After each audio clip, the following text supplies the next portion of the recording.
Ho an'ny tena kristiana dia ho am-pony fahaterahan'i Jesosy. Antombotra ny fankalazana ny andro antsony maro hoe Noely na Krismasy. Saika somebiseby ny rehetra ny amin'izany fa andeha hodiny atsika vetivety ny lazain'ny baiboly manoloana an'izany fety izany ary inona moa ny tena dikan'ny fahaterahan'i Jesosy tetỳ an-tany sy ny mety ho lanjany izany eo amin'ny fiainantsika. Raha nanambarany amin'ny fahaterahan'i Jesosy ny anjely dia izao no nambarany.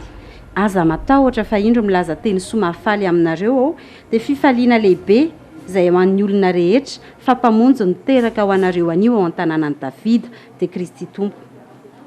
Voalohany indrindra dia tokony ho fantatsika fa nahaterahan'i Jesosy Kristy dia fifaliana ho an'ny olona rehetra satria tonga hitondra famonjena izy. Tsy marina ny filazana fa fetin'ny ankizy ny nahaterahan'i Jesosy.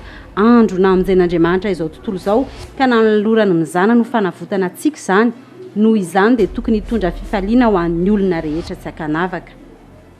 Inona nefa ny zavatra hitantsika amin'izao vanim-potoana izao?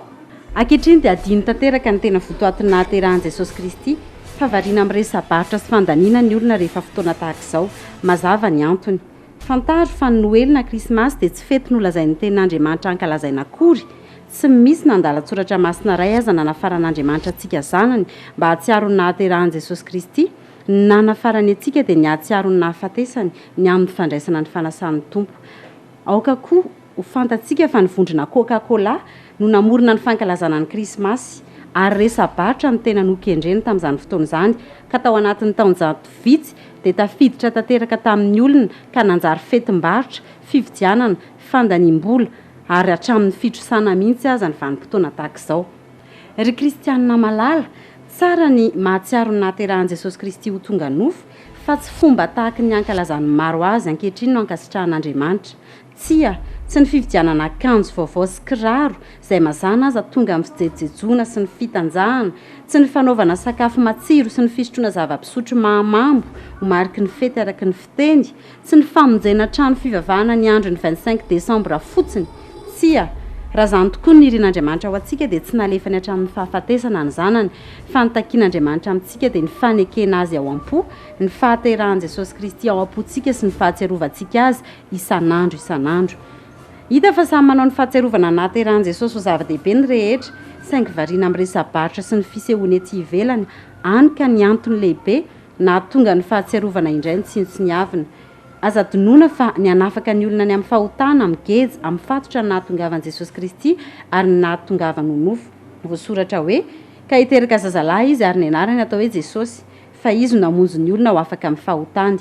Ny fanahin'i Jehovah Tompo no ato amiko satria nanositra hitoro teny somafaly amin'ny malahelo izy, naniraka hitory fandefasana amin'ny fatotra izy sy fampahiratana amin'ny jamba, hanafaka izay hampahoriana, hitory ny taona ankasitrahan'i Jehovah.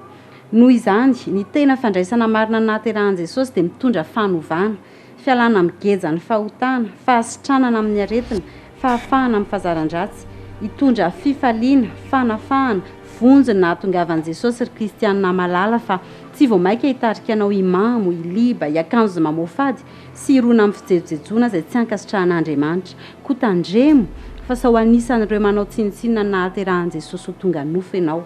Mazana koa rehefa vanim-potoana tahaka izao dia mahatsiaro an'i Jesosy zaza ny maro kanefa nge Jesosy ankehitriny efa eo amin'ny fiandrianany sy ny voninahiny. Variana amin'ny trano kely misy sarina zaza ny maro kanefa ankehitriny dia Jesosy Kristy no mpanjaka sy mifehy ny zavatra rehetra. Izay no nahatonga ny apôstôly Paoly ilaza hoe koa dia tsy mahalala olona intsony araky ny nofo sika. Eny, na dia nafantatra ny Kristy araka ny nofo azy sika ankehitriny dia tsy fantatsika araka izany intsony izy.